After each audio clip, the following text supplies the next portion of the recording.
Good morning, miss.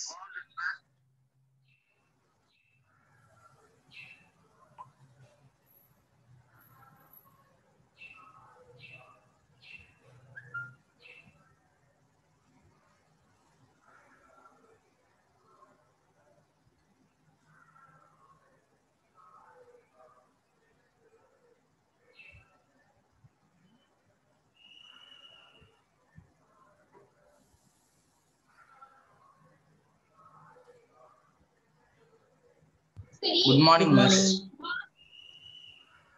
Yeah, I'm voice and take I'm mute. Are you able to hear me? Good morning, miss. Yes, Can you hear me, Daniel? yes, miss. Aditya? Yes, miss. Can you hear me, children? Yes, miss. Yes,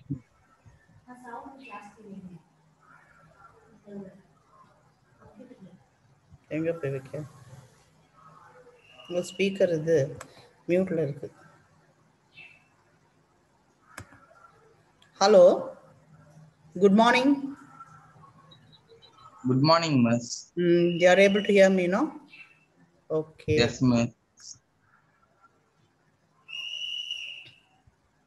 See, இருக்கிறதே 45 minutes. You people are taking such a long time to join. Only 3 have joined. 4. Vamsi, Priya, Daniel, Aditya. So I am going to start the class. Have you seen a voice message posted in your group? Principal's voice message. Yes, miss. Yes, miss. From Monday onwards, all should be in uniform and we have to record the classes, Zoom classes. That's why we are coming in Zoom. Google Meet means it is not possible for us to record. So sometimes government may ask us to send the recordings, periodical recordings. So we are getting ready for that. Okay. So how was your holidays? 2 weeks? அடே ஜாலியா எத்தனை movies பார்த்தீங்க? எல்லாம் unmute பண்ணு.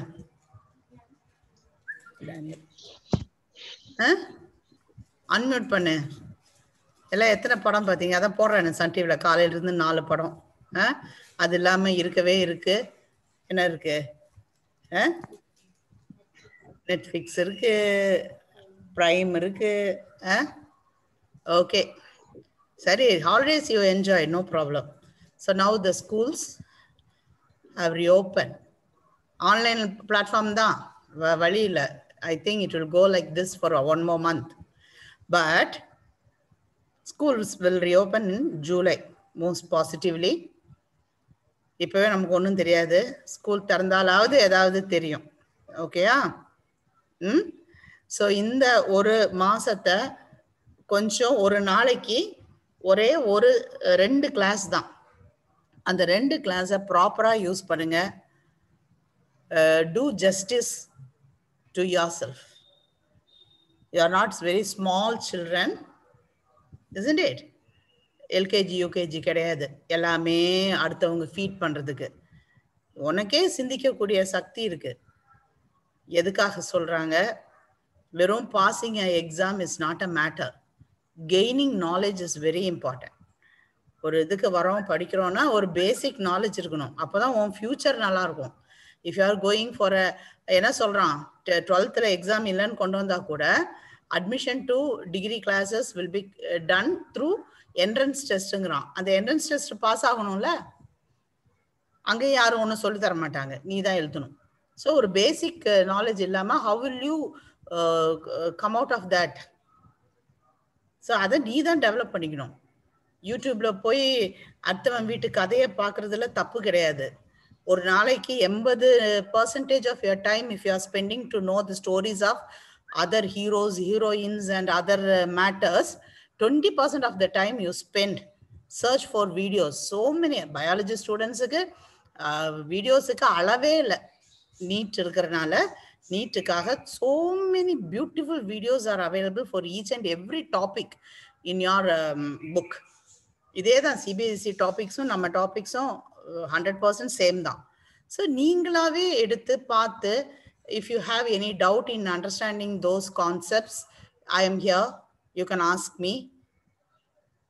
அந்த மாதிரிலாம் செய்யறதே கிடையாதேடா, ஏன்டா அப்படி இருக்கிறீங்க? So I hope you're all very good children. நல்ல பிள்ளைங்க தானே? நல்ல பிள்ளைங்க தானே? Yes, miss. Aditya, you're all good or bad? எல்லாம் மியூட் பண்ணி Good children, ma'am. எல்லாம் வீடியோ ஆன் பண்ணுமா?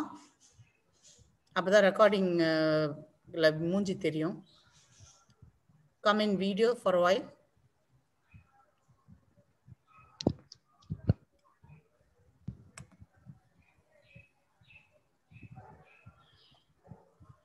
So I think we can go into the class. Okay? Second chapter we are going to deal today. That is human reproduction. First chapter we have seen the basic reproductive principles in both lower as well as higher organisms. Concept matram padichom. Now we are going to study in detail the reproductive mechanisms in human being. So we know that the reproduction is a very important concept. ஏன்னா அப்பதான் என்ன கிடைக்குது? Offsprings will be produced. இல்லையா? Offsprings will be produced only through the process called reproduction. So perpetuation is necessary for every living individual. அந்த மாதிரி இருந்தாதான் the homeostasis can be normal. What is homeostasis? That is a balance between the organisms and their environment. அந்த balance சரியா இருக்கணும்னா reproduction is must. Okay? So now Video on la vechikiren. Video on la தான் வச்சு கிளாஸ்ல வரணும்னு வீட்ல சொல்லிருங்க.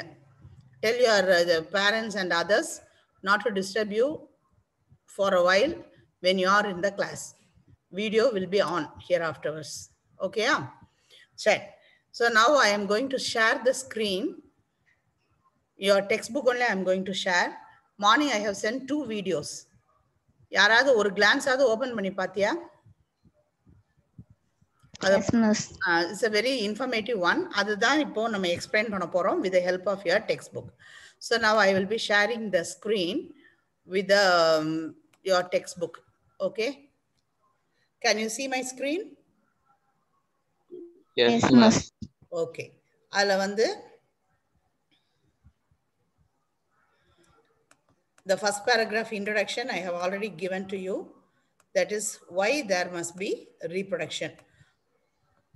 Reproduction is very essential. In the book back question answers எல்லாம் நான் அனுப்பியிருந்தேன். பாத்தீங்களா அன்னைக்கு? And I told you to Yes, copy miss. that. எத்தனை பேர் காப்பி பண்ணீங்கன்னு எனக்கு தெரியல. I told you people to copy that.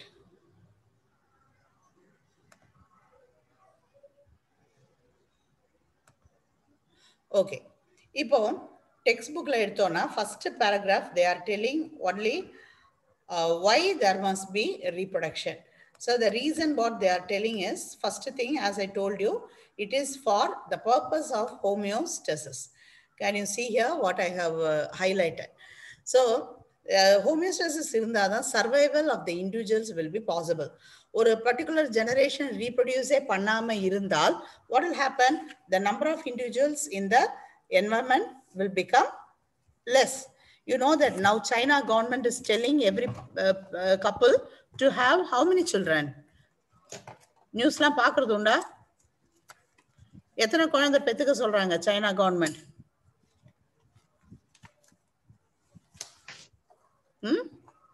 யாருக்கு நேரம் இருக்கு? Now they are asking everyone to have 3 children. முதல்ல ஒரு கப்பலுக்கு ஒரு குழந்தை தான் அப்படின்னு இருந்தது சைனால. In India, how many children are allowed?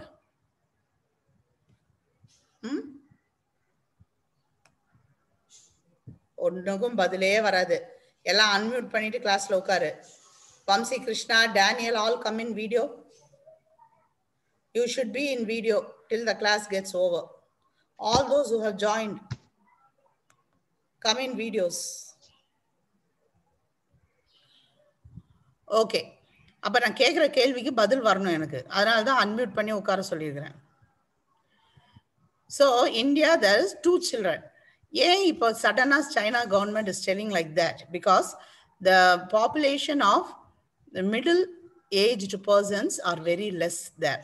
So they are actually the earning community. So அவங்களுடைய எக்கனாமிக்ஸ்ல இது வந்து என்ன ஆகுது, economy is getting affected. So they are asking the people to have more children. அப்போ அதனால தான் என்ன சொல்றோம், reproduction is important for the survival of the individual. ஒரு பர்டிகுலர் ஜெனரேஷன் இருக்கணும் அப்படின்னா reproduction is very much essential.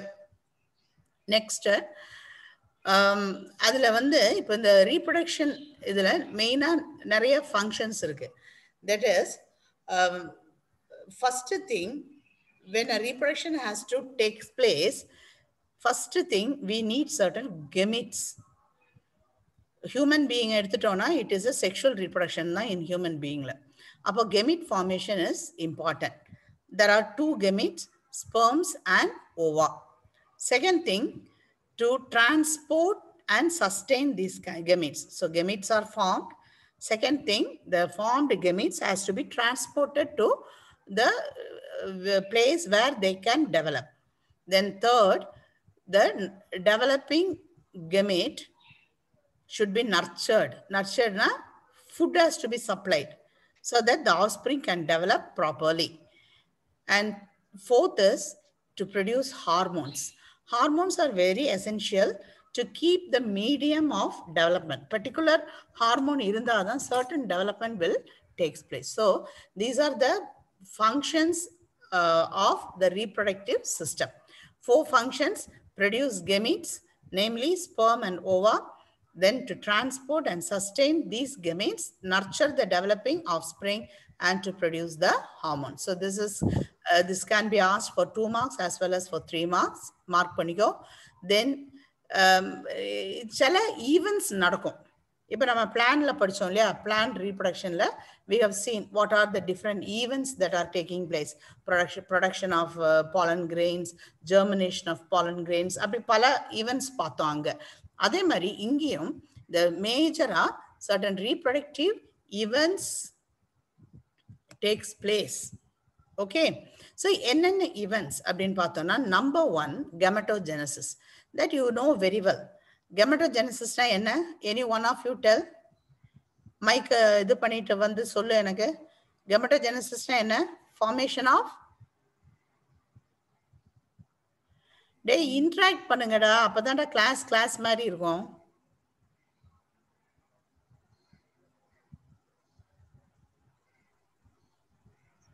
Formation of what is called gametogenesis? Formation of gametes. Gametes, very good. என்ன gametes? Sperms and ovum. Ovums. Egg. Okay, அதான் first event that will take place in the body of human being. Second, insemination. Insemination, we know that the development of the fetus or the offspring will be in the body of the female.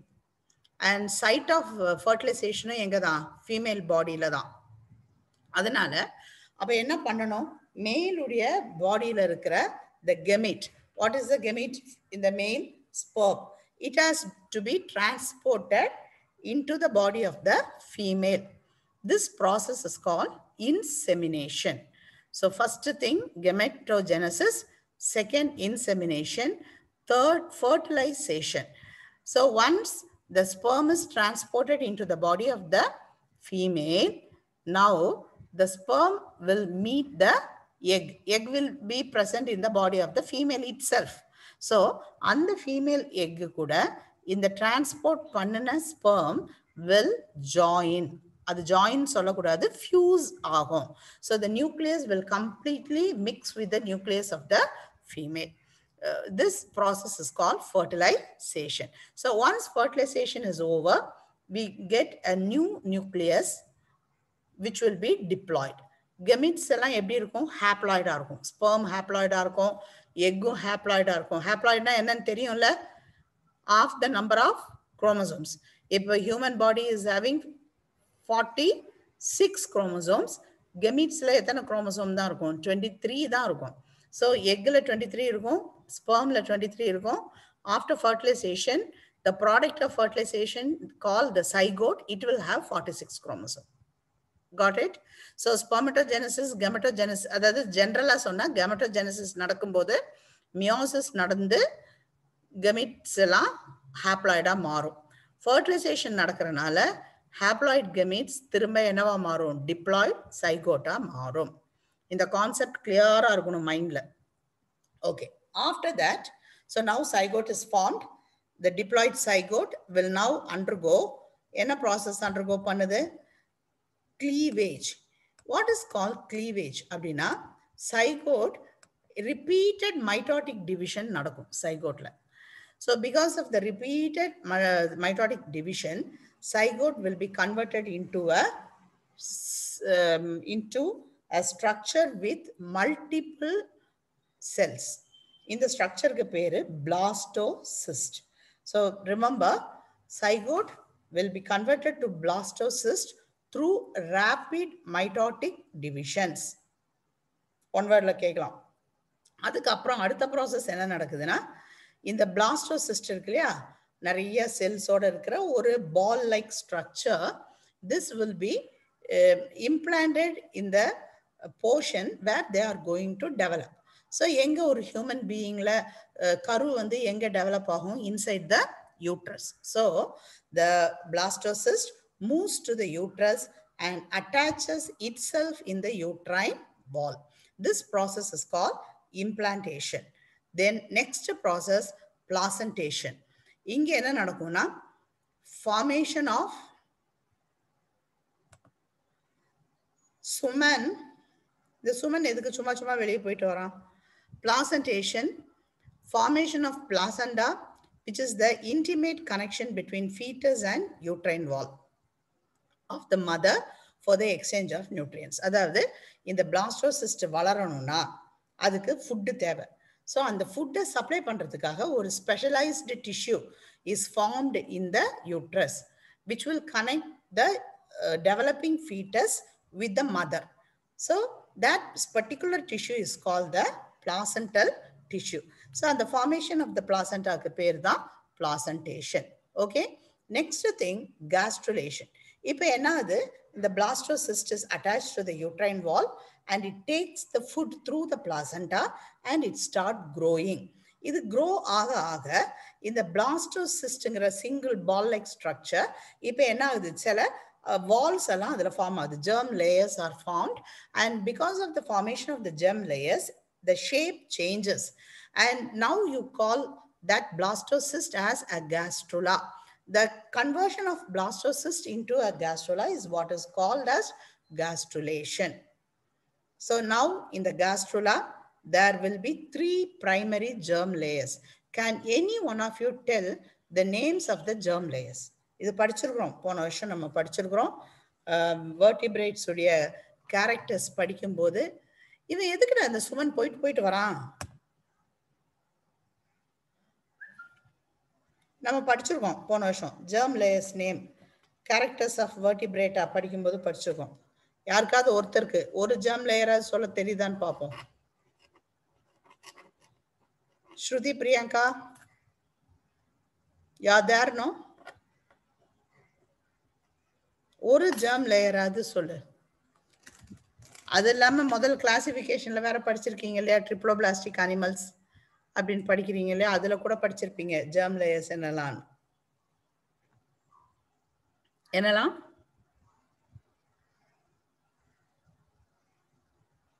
Dermal layers, 3 dermal layers தெரியாதா?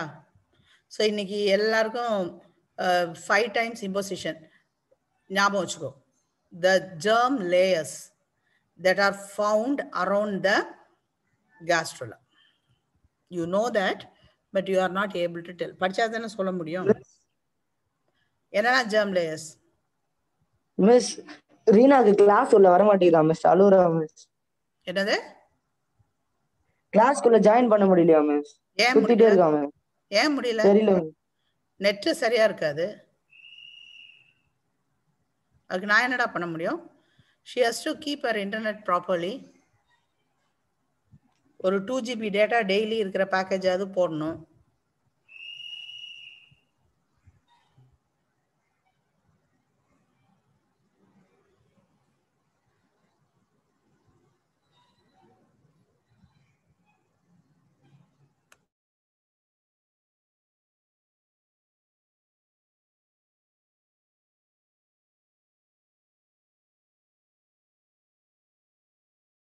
Okay, இப்போ நம்ம கிளாஸுக்கு போகலாம். அடுத்தது இப்போ கேஸ்ட்ரோலாவா அது மாறிடுது இல்லையா, 3 ஜெர்ம் லேயர்ஸ். இப்போ இந்த ஒவ்வொரு ஜெர்ம் லேயர்ஸுடைய ஃபங்க்ஷன் என்ன?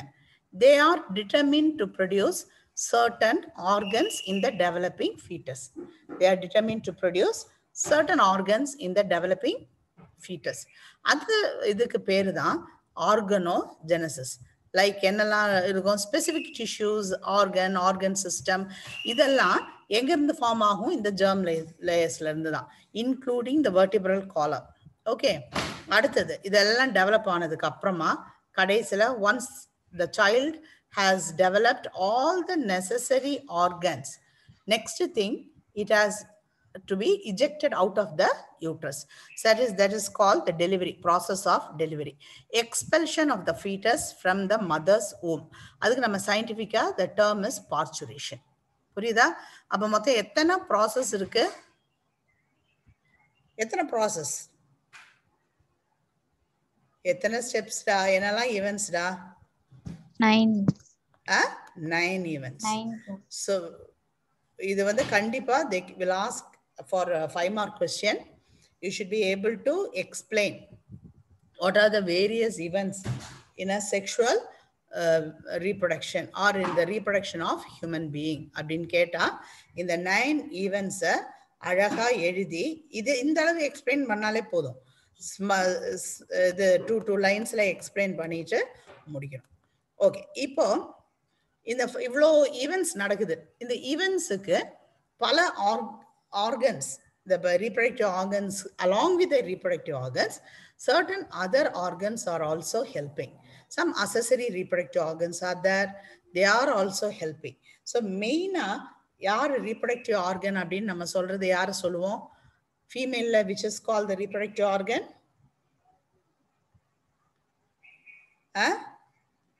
Ovary and testis.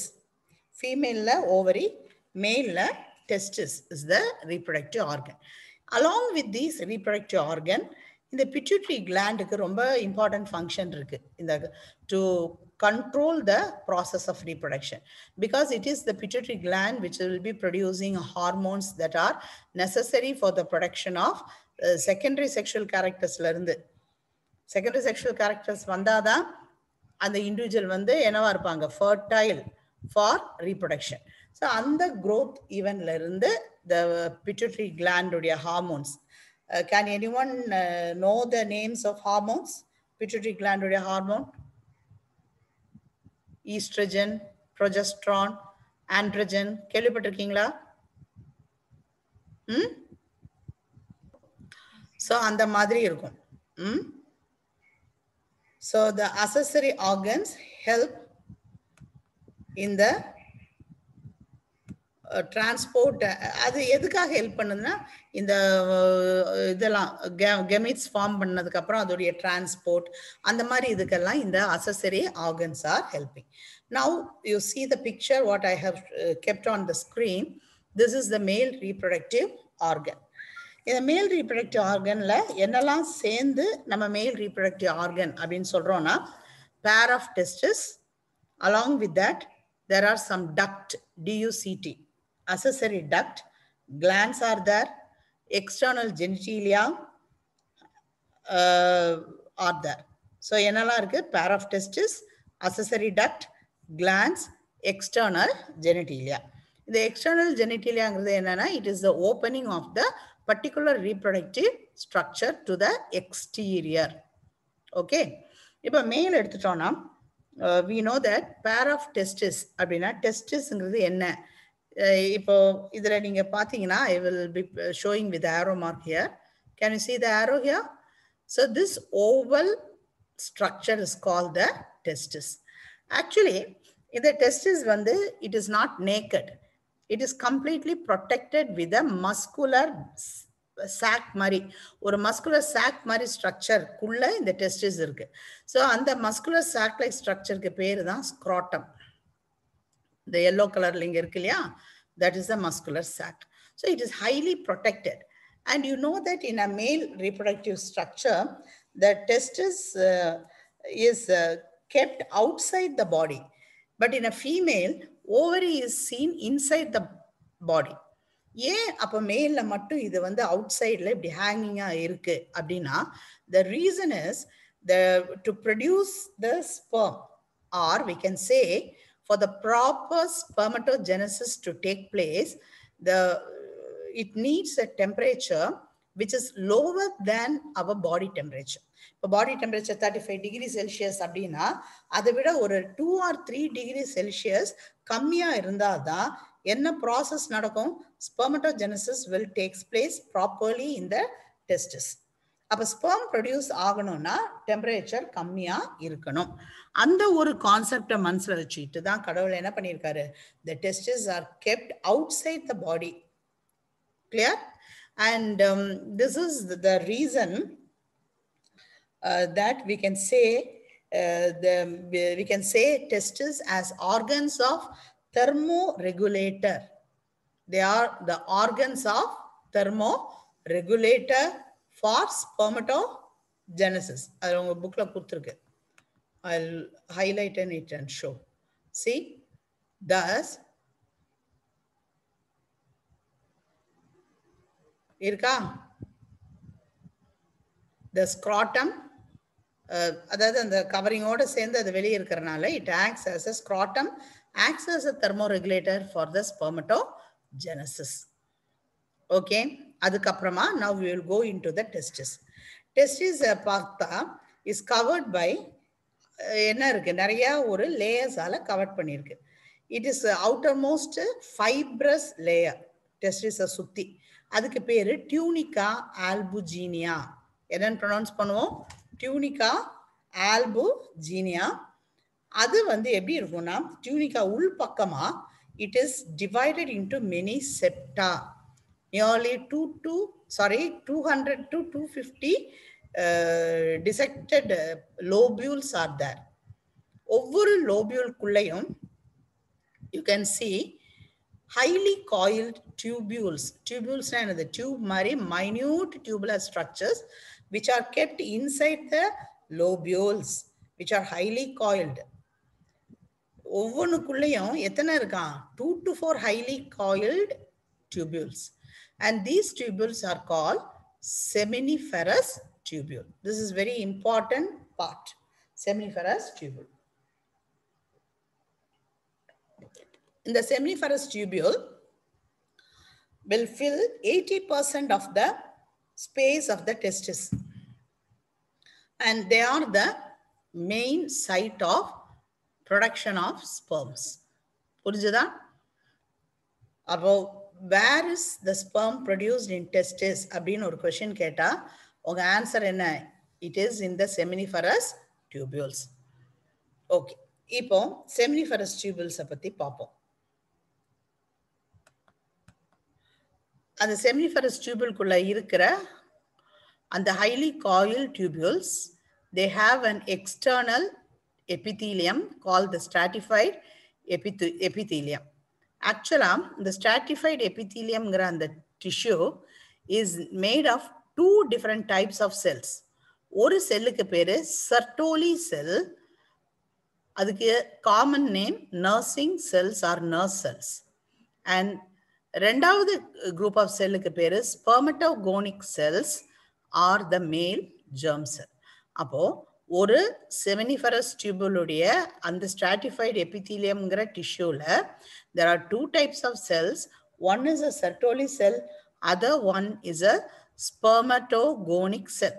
இந்த Sertoli cellங்கிறது only a nourishing tissue. எப்படி ஃபீமேல்ல பிளசண்டா இருக்கோ அந்த மாதிரி மேல் கெமிட்டை இது பண்றதுக்காக என்ன இருக்கு? இந்த Sertoli cells இருக்கு. இப்போ நம்ம we will be out of Zoom now. Time ஆகுது. திரும்பவும் நீங்க இதே லிங்க்ல திரும்ப ரீஜாயின் பண்ணுங்கடா. Suppose if you are going out, please rejoin in the same link. Okay okay. இப்போ அப்போ நம்ம உனக்கு தெரியுது இந்த செர்டோலி செல்ல வந்து நரிஷிங் செல்லும் ஸ்பெமட்டோகோனிக் செல்ல இருந்து தான் என்ன வரப்போகுது, ஸ்பெர்ம்ஸும் ப்ரொடியூஸ் ஆக போகுது. இப்போ அதுக்கு அடுத்தது என்ன கொடுத்துருக்கு பாரு, interstitial cells or Leydig cells. இது எங்க இருக்கு அப்படின்னா செமினிஃபரஸ் டியூபியூலுக்குள்ள இருக்கிற அந்த டியூபியூல்ஸை சுத்தி like it is like a connective tissue. ஒரு டியூபியூலையும் இன்னொரு டியூபியூலையும் கனெக்ட் பண்ற டிஷ்யூஸ் மாதிரி இருக்கும் இந்த லேடிங் செல்ஸ். ஆக்சுவலா இந்த Leydig cells are endocrine in nature. எண்டோக்ரைன்னா உனக்கு தெரியும் இல்லையா, அது ப்ரொடக்ஷன் ஒரு இடத்துல, அதுக்கு என்ன கிடையாது எண்டோக்ரைன் கிளான்ஸுக்கு, there is no duct. They will be produced in one place and their function will be in some other remote in function. And in the lading cells, two hormones will be produced, androgens, namely the testosterone hormones. And in the androgens are very important. Testosterones and androgens, they are very important for spermatogenesis. And other immunologically competent cells are also present inside the inside the seminiferous tubules. Okay, so இதோட அந்த seminiferous tubule உடைய இது structure over. அடுத்தது என்னதுன்னா accessory duct. In addition to that, some accessory duct எல்லாம் இருக்கு. அதுக்கு பேர் என்னன்னா reti testis, vasa efferentia, epididymis and vas deferens. Come back to the picture.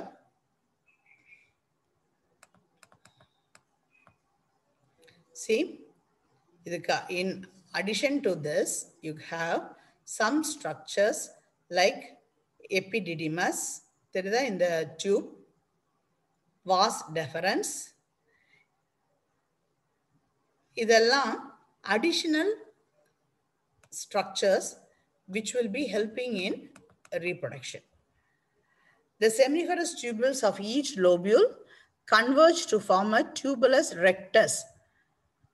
அதுக்கு பேர் தான் என்னது, இந்த செமினிஃபரஸ் டியூபிள்ஸ் வந்து ஒவ்வொரு லோபிலையும் ரெண்டு ஹைலி காயில்டு இருக்கு. அப்படியே ஒரு 200ல இருந்து 250 டியூபிள் இருக்குங்கிறோம், 250 லோபியூல் இருக்குங்கிறோம். அப்போ கிட்டத்தட்ட 500க்கு மேல செமினிஃபரஸ் டியூபிள்ஸ் இருக்கும். இந்த அத்தனை செமினிஃபரஸ் டியூபிள்ஸும் ஒன்னா சேர்ந்து ஒரு சின்ன டியூபுலஸ் ஸ்ட்ரக்சர்ல ஓப்பன் ஆகுது. அதுக்கு பேர் தான் என்னது, Reddy testis. That they convey the sperm into the reti testis. The reti testis is a tubular network on the posterior side of the testis. Testis உடைய கீழ் பக்கமா இருக்கும். And enter, அதுக்கு அப்புறமா இதெல்லாம் சேர்ந்து எங்க போய் என்டர் ஆகுது, எபிடிடிமஸ்ல. It is going into epididymis through vasa efferentia. Okay, vasa efferentia. So it's the epididymis பெரிய tube.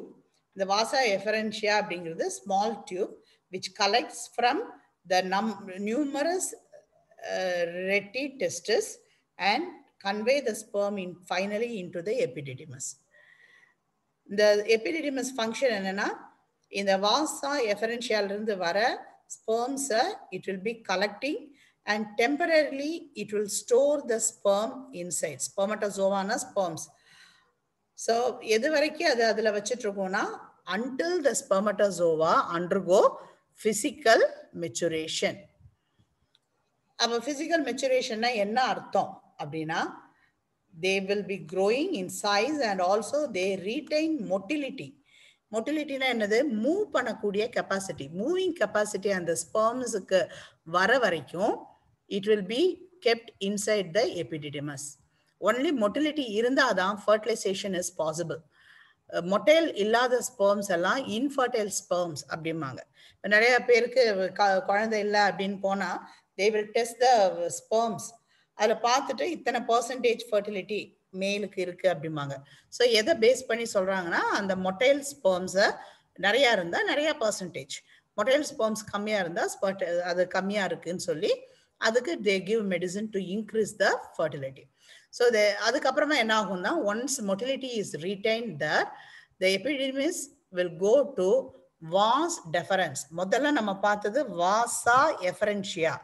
இப்போ epididymis எங்க போகுது into a tube called யாரா கோடெல்லாம் போட்டுட்டு இருக்கிறது vas deferens and joins the duct of the seminal vesicle to form ejaculatory duct. I think it is Suman. See இங்க பாரு இதுதான் என்னது நம்ம சொன்ன மிஸ் தெரியாம விழுந்துருச்சு மிஸ். பத்தியா நான் கரெக்டா கண்டுபிடிச்சேன்ல. கண்ணான போன கையில வச்சு விளையா. ஆமா ஆமா கண்ணான கண்ணையா தான் இருக்கும். நான் தான் கரெக்டா சொன்னேன். சரி இப்போ இந்த இதுதான்டா அந்த டியூபியூல்ஸ். இதுக்குள்ளதான் செமினிஃபெரஸ் டியூபிள்ஸ் இருக்கு. இந்த காயில்டு ஸ்ட்ரக்சர். இந்த செமினிஃபெரஸ் டியூபிள்ஸ் எல்லாம் எதுல கனெக்ட் ஆகுது? இந்த ரெட்டி டெஸ்டிஸ். இந்த ரெட்டி டெஸ்டிஸ்ல இருந்து பத்தியா இந்த சின்ன சின்ன சின்ன இதுதான் வாசா எஃபரன்ஷியா. வாசா எஃபரன்ஷியா இருந்து it is going into a coiled tubules call epididymis. எபிடிடிமஸ்க்குள்ள கொஞ்ச நாள் இருக்கும். அதுக்கு மொட்டிலிட்டி நல்லா டெவலப் ஆகுற வரைக்கும் இதுக்குள்ள இருந்துட்டு அதுக்கப்புறமா it is shed into this tube. இந்த டியூபுக்கு பேர் தான் வாஸ் டெஃபரன்ஸ். கிளியர்? இது வரைக்கும் புரிஞ்சுதா? புரியுதா? Yes, miss. ஓகே. இப்போ இந்த vas deferens then joins to the duct of the seminal vesicle. Seminal வெசிக்குள்ள போய் அது ஜாயிண்ட் ஆயிரும். அங்க இருந்து அது திரும்ப எங்க போகும்னா அந்த பழைய படத்துக்கு வா.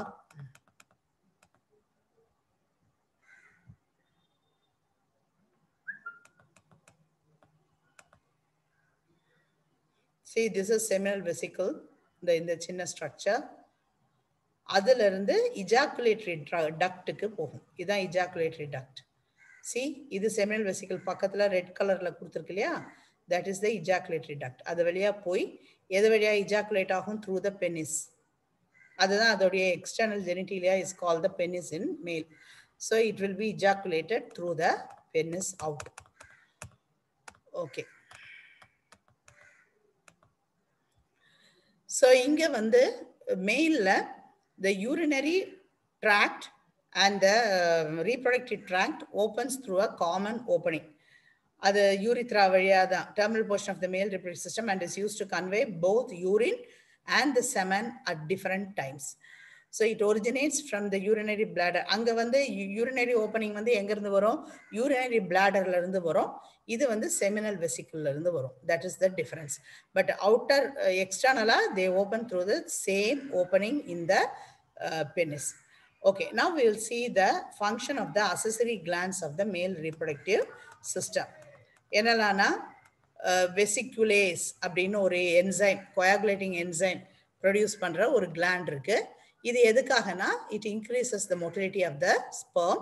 Then bulbourethral gland னு ஒன்னு இருக்கு. அதெல்லாம் அண்டர்லைன் பண்ணி வச்சுக்கோ தயவு செஞ்சு டெக்ஸ்ட் புக்ல.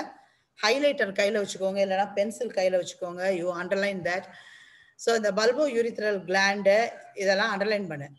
They are inferior to the prostate and their secretions help in the lubrication of penis. So penis வந்து ரஃபா இல்லாம lubricate பண்ணியிருந்தாதான் அந்த movement is possible and ejaculation will take place properly.